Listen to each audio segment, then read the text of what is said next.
Welcome. You have reached review time with Imperial, and today's review will be Power Book 2 Ghost Season 2 Episode 2. Let's get into it. So right off the bat, just go and subscribe to the channel, like the video before we get into this recap of the Episode 2 of Season 2. Here we go. So this was a good episode, and if you've been paying attention to social media, there's been some playful tension between the cast of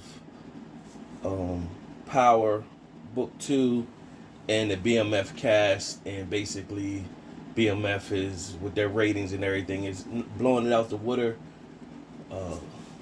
Power Book 2 pretty much is going back and forth saying, well, it's our turn to show what we got. And so this was a pick-me-up episode, some twist in this episode. So you had the episode start off with Kanan having Tariq having the ghost of Kanan talking to him, because he still got his mom, he gave her a burner. And ghost of Kanan's talking to him like, yo, you gotta step up and be a man. You need to get rid of that burner. You can't have no traces. And so he's dealing with that. So he was dealing with that pretty much the whole episode. Meanwhile, he got a knock from the cops that came and got him. His little sister was at the station with a bandage on her head. The grandma called her DWI. He went in there to talk to her. She pretty much said, I lost Raina. I lost your dad. My daughter's gone. I deserve to have a drink. She's supposed to be at a sleepover. I had to go get her or whatever. Now, Grandma says she's 62. She didn't lived her life and raised, supported the whole time. So now she's older. So it's not, it's her fault, but, that's putting a lot on her at that age. The funny part is that how come Yaz didn't go with they didn't make arrangements for Yaz to go with Tasha. That's beyond me. So I guess, it's a storyline that they're going to have to deal with. So Yaz pretty much went into a foster care. Tariq now is looking at McClain. He finds out that Sax is working with McClain. He doesn't trust Sax, of course. And he pretty much telling McClain, like, I need you to get her out of foster care.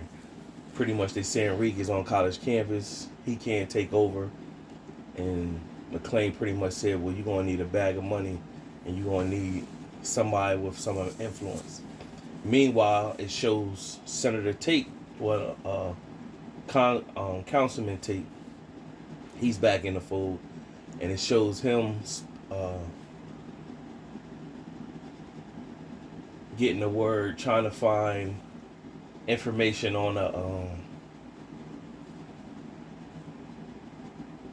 the congressman's politician seat that he won. So by him trying to find information, he in return is digging. And when he's digging, the opening for Jabari to be an adjunct at the university role is coming in. So they told him look up the campus online. Of course, he sees Carrie Milgram, and of course she's gorgeous. So he instantly he's a vagina hound. So so Tate right on with it. So he definitely going after that, trying to get some influence going on, plus chop crack on Carrie. Meanwhile, Carrie's becoming the main suspect for the killing of Jabari.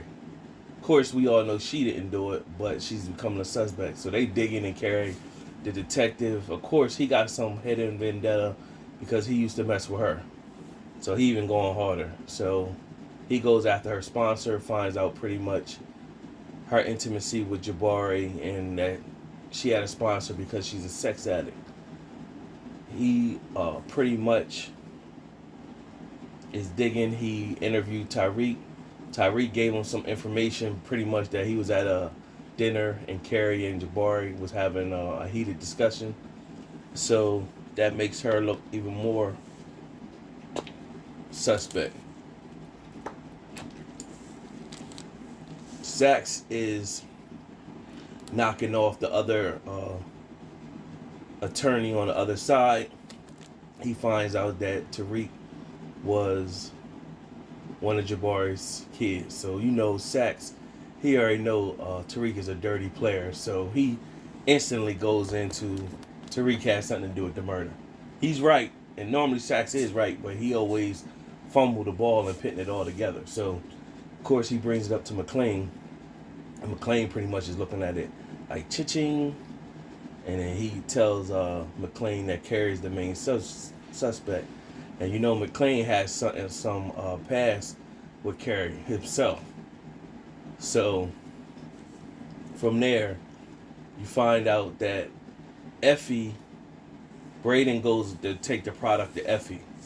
And when he goes there, you find out that Effie go both ways. So you already know she messed with Reek, but she's messing with a girl too. So before, it was a while ago that Courtney Kemp made a gesture when she said that there would be, Tariq will have a triangle going on where one girl is right for him, one girl is all the way wrong for him, and one is best as a friend. And my original thinking was Effie would be the one that was right for him, and Diana would be the friend, and Lauren was wrong for him. So now, I'm still going to go with Lauren is wrong for him, and I'm going to switch the two, with Diana be right for him, and Effie be the friend, or whatever. So I'm switching that at that point. We'll be interested to see later down the road how that all plays out. So nevertheless, they find out that the weight that they had was stepped on, and it's pretty much sugar. And you find out in the episode that, of course, Kane knows their hideout. He took their weight and swiped it out to pretty much make them need a new connect. He comes back in the fold, and like the hero, where they need him now. And so that was a dirty play or whatever. So Diana and Effie, when Tariq showed up to the school, he finds out, of course, that everything, like the weight was stepped on. He looking at it, it's not me. You know what I'm saying? I got this from D. And she's looking suspect. Her and Effie got some back and forth. So you know there's some tension going on. So Effie's like, whatever with Tariq. But she's still saying, well, who is your new girl? And before Diana could even say anything, Tariq hurry up, stepped in and said it's not like that. Now, we all know that Diana really feel deeply for Tariq. And so, but he really not taking Diana serious because the Monet business with pleasure. So, of course, they dip back, and Diana shows back up to school where Effie at and pretty much asks Effie to teach her. She's going to school plus selling weight. Teach her how she's doing it. Pretty much Effie is telling her, well, you know, your mom got you on lock. That ain't going to happen. And she's pretty much like, well, how's she going to know? So Effie pretty much said a Latin word. And Diana said, I don't speak Italian. She said that's Latin. Pretty much, who had the most to gain to mess up? Because Diana is already thinking smart and sharp. So she's like, my mom said it's our old connect that messed up, but she said that doesn't sound right. So she said, who had most to gain to if y'all product go down? And then now she's speculating and thinking, and then when she come home, she see Kane is back in the fold. The mom went out to where his girlfriend was and told him get his, you know, they squashed everything. And she told him he needed to put whatever he got with Tariq in the past, he's off limits. She don't know him and Tariq been already, you know, linking up and doing their own thing together or whatever. So she don't know that. And when Diana see him back at the house, she asked Drew, because Kane took Drew to trying to help him get his strength back with his arm, took him to the gun range, pretty much teaching him, like, you don't have your right arm, but you have your left arm, and you need to learn how to get focused and shooting with your left arm.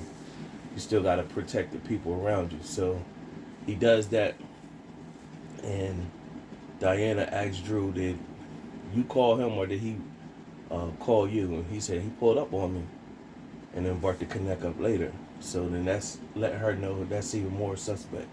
Meanwhile, Zeke pretty much declared for the draft. Everybody told him everybody's gonna be after him, you know. Sure enough, he was out shooting hoops with Drew, and an agent popped up on him. And agent name was Ray Rubin or something like that. So he knew he had to clear the air, so he called Carrie. He went to Carrie's house and pretty much told Carrie he had to let her go because it's not going to look good for him going into the draft and he's messing with her. So she was kind of took a step back, and she wasn't really feeling it. You could tell. So the detective showed up right after he left, pretty much. What is Zeke Cross doing here? And she pretty much, none of your business. And then he pretty much said, you know, you this main suspect. Hope you got an alibi. And she was like, yeah, I was with Zeke that night. And then he's like, my gosh, Carrie, you was messing with your student. So he better be able to corroborate your story. So she was calling Zeke the whole night, pretty much, to tell her, you know, I put you in a situation. I need you to vouch for me that me and you were together. So Zeke is knocking something else down, and the detective shows up and grabs Zeke right from. So he never got a chance to talk to Carrie. So it's gonna be interesting what he say. You know, Zeke ain't good underneath pressure, so he's really, you know, he gonna fumble the ball on all parts. So overall, it was a decent episode. That's why this review took long, because I was covering everything. This was a decent episode. Subscribe to the channel, like the video. Till next time.